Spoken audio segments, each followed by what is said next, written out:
समय की कदर। नमस्कार दोस्तों, आप सभी का स्वागत है।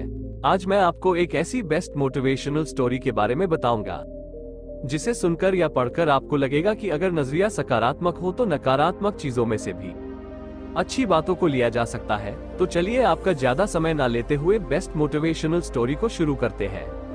एक गांव में 3 लड़के रहते थे, राम, श्याम और राजू। तीनों के पिता काफी अमीर थे। तीनों का बचपन बहुत अच्छे तरह से गुजरा था। उनके माता पिता कभी भी उनकी कोई भी मांग को अनदेखा नहीं करते थे। राम के पिता सरपंच थे, श्याम के पिता एक कारोबारी थे और राजू के पिता एक किसान जमींदार थे। छोटी उम्र से ही उन सबको लाड प्यार ने ऐसा बना दिया था कि ना तो उनको मेहनत का पता था और ना ही उनको समय की परवाह थी। अक्सर वो सारा दिन बस घूमते रहते थे। नशे और अन्य भोगविलास में डूबे रहते थे, जिससे उनके गांव वाले भी दुखी थे। सरपंच और बड़े लोगों के बच्चे होने के कारण उनकी कोई शिकायत कर पाने की हिम्मत नहीं कर पाता था, जिससे उनका मनोबल और बढ़ गया था। एक दिन उनके गांव में बहुत तेज बारिश हुई, जिससे सब लोगों को नुकसान हुआ, जिसमें इन तीनों के पिता भी थे। लेकिन इतना कुछ होने के बाद भी उनके बेटों का वही हाल था। वो बस घूमते रहते, नशा करते, भोगविलास करते रहते थे। माँ बाप काफी चिंतित रहा करते थे। ये तीनों भले ही कितने गंदे थे, लेकिन इन तीनों के अंदर एक खास बात थी जिसकी पहचान किसी को नहीं थी और उनको खुद को भी पता नहीं था। राम एक बहुत अच्छा नेता प्रतिपक्ष था, क्योंकि अपने पिता के पास रहते हुए उसको इसका काफी ज्ञान हो गया था, क्योंकि उसके पिता सरपंच थे। श्याम भी इस तरह से बिजनेस की समझ रखता था, क्योंकि उसके पिता एक कारोबारी थे। और राजू खेती का काम जानता था, क्योंकि उसके पिता जमींदार थे। पर अपनी गलत कामों की वजह से उन सब ने अपने इन टैलेंट पर ध्यान ही नहीं दिया, जो कि उनकी सबसे बड़ी कमजोरी थी। इस तरह से इनकी बदमाशियों को देखकर इनके पिता उन्हें सीख देने को सोची। तीनों पिताओं ने आपस में बात करी और उसका एक हल निकाला। तीनों पिताओं ने अपना अपना काम अपने अपने बेटों को सौंप दिए, जिससे उनको समय की कदर का पता लग सके। तीनों के पिता ने एक वसीयत बनाई, जिसमें ये लिखा था कि 1 वर्ष के अंदर इन तीनों को 10 लाख रुपए कमा कर देने होंगे, जो बिना किसी गलत काम करके कमाए गए हो, और तीनों को अलग अलग स्थान पर रहना था। इन तीनों को 5-5 लाख रुपए भी दिए गए, ताकि उनको अपना काम स्टार्ट करने में दिक्कत ना हो। पहले तो सब खुश हो गए कि हम आजाद हो गए, हमको पैसे मिल गए, और ऐसा सोच करके इन्होंने फिर से काफी समय मौज मस्ती करने में लगा दिया। इस तरह से 6 महीने बीत गए और इनका काफी सारा नुकसान भी हुआ। फिर एक दिन अचानक उनको एहसास हुआ कि अगर हम शर्त हार गए तो हम अपनी अपनी जायदाद खो बैठेंगे। धीरे धीरे उनकी चिंता बढ़ने लगी। एक दिन वो इसी उधेड़ धुन में एक पार्क में बैठे थे और कुछ डिस्कस कर रहे थे कि उनको एक छोटी सी लड़की मिली। वो फूल बेच रही थी और साथ में पढ़ भी रही थी। तीनों लोग उस लड़की के पास में गए। तभी राम ने लड़की से बोला, बेटी आपकी उम्र क्या है?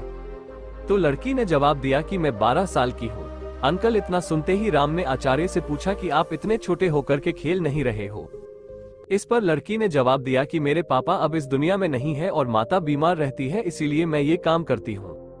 ये सुनकर राम ने अपना पर्स निकाला। उसके पास जो भी पैसे बचे थे वो उस लड़की को देने लगा। उसके बाद लड़की ने बोला, अंकल आप भी फूल ले लो, मुझे बहुत खुशी होगी, क्योंकि मैं अगर आपसे फ्री में पैसे ले लूंगी तो फिर मेरा पढ़ाई में मन नहीं लगेगा, मैं कामचोर बन जाऊंगी, क्योंकि यही समय है जिस समय मैं अपना भविष्य लिख सकती हूँ।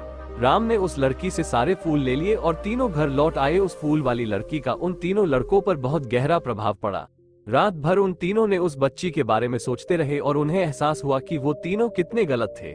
तीनों ही दोस्तों को एहसास हुआ कि आज भी उनके पास 6 महीने का समय है अपने पिता के दिए गए काम को पूरा करने का और भविष्य बनाने का। इसी दौरान सबने सोचा कि अगर बचे हुए समय का सही उपयोग करें तो अभी भी बहुत कुछ किया जा सकता है। इस तरह बाकी दोस्तों ने भी सोचा और दूसरे समय में आकर काम तलाशने लगे। पर उनके शर्त में एक शर्त ये भी थी कि उनको जो भी काम करना है वो अपनी पहचान बताए बिना करेंगे, जिससे ये साफ था कि उनको काम नहीं मिला। और जब काम नहीं मिला तो उन्होंने सोच लिया तो अब वो अगर कुछ भी करेंगे तो अपने गाँव में जाकर ही काम करेंगे।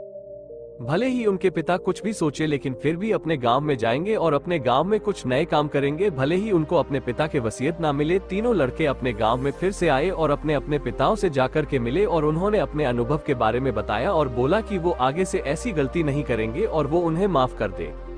लेकिन पिता तो शर्त पे ही अड़े थे। लड़कों को कोई दया नहीं मिली। तीनों को फिर से दुख हुआ कि तीनों को अपनी गलती की एहसास होने के बाद भी उनके पिता उनका सपोर्ट नहीं कर रहे हैं, और फिर से वो रात भर सोचते रहे कि अब क्या किया जाए। तीनों ने मिलकर एक स्कीम निकाली। राम अपने मित्रों के साथ में मिलकर लोगों की प्रॉब्लम को सुझाने लगा, जिससे उसको गांव की समस्याओं का ज्ञान हुआ। इसी तरह श्याम भी गांव के विकास के लिए नए नए तरीके सीख गया और राजू को किसानों और बीजों का ज्ञान हो जाने से उसको काफी फायदा हुआ। तीनों ने मिलकर अपने बाकी पैसों को सही ढंग से सही जगह लगाकर गांव को एक नया रूप दे दिया। उनकी कड़ी मेहनत से गांव के लोग क्या दूसरे शहरों के लोग भी उनकी तारीफ करने लगे। उनका गांव तरक्की करने लगा। नई तकनीकों के कारण हर वर्ग के लोगों से उनका जुड़ाव होने लगा और एक समय आने के बाद उनके पिताओं ने भी उनको माफ कर दिया। इस तरह से दोस्तों उन तीनों को समय की कीमत का अंदाजा हुआ कि पहले वो कितना समय बर्बाद कर रहे थे, लेकिन जब से उनको समय की कीमत का अंदाजा हुआ तब से उन्होंने समय को बर्बाद नहीं किया और काम करके पैसा कमाया, नाम कमाया और ये सीखा ईमानदारी से जिंदगी कैसे जीते हैं। दोस्तों कुल मिलाकर कहने का मतलब यही है कि आप सभी समय को बर्बाद ना करें। अगर ये समय आपके हाथ से निकल गया तो कुछ नहीं कर सकते हैं, और हाँ, समय के पास इतना समय नहीं है कि वो आपको दोबारा समय दे। समय बर्बाद करने का हजारों तरीका है, लेकिन आप ऐसा कोई तरीका चुनिए जो आपकी जिंदगी बदल दे, इस समाज की जिंदगी बदल दे, इस देश का भविष्य बदल दे। मुझे उम्मीद है कि ये स्टोरी आपको अच्छी लगी होगी। दोस्तों मोटिवेशन की आग को इतना सपोर्ट करने के लिए बहुत बहुत धन्यवाद। अपना ख्याल रखिए, जिंदगी में आगे बढ़िए और अपनी कड़ी मेहनत से देश में खुद के नाम के साथ साथ दुनिया में भी देश का नाम कीजिए।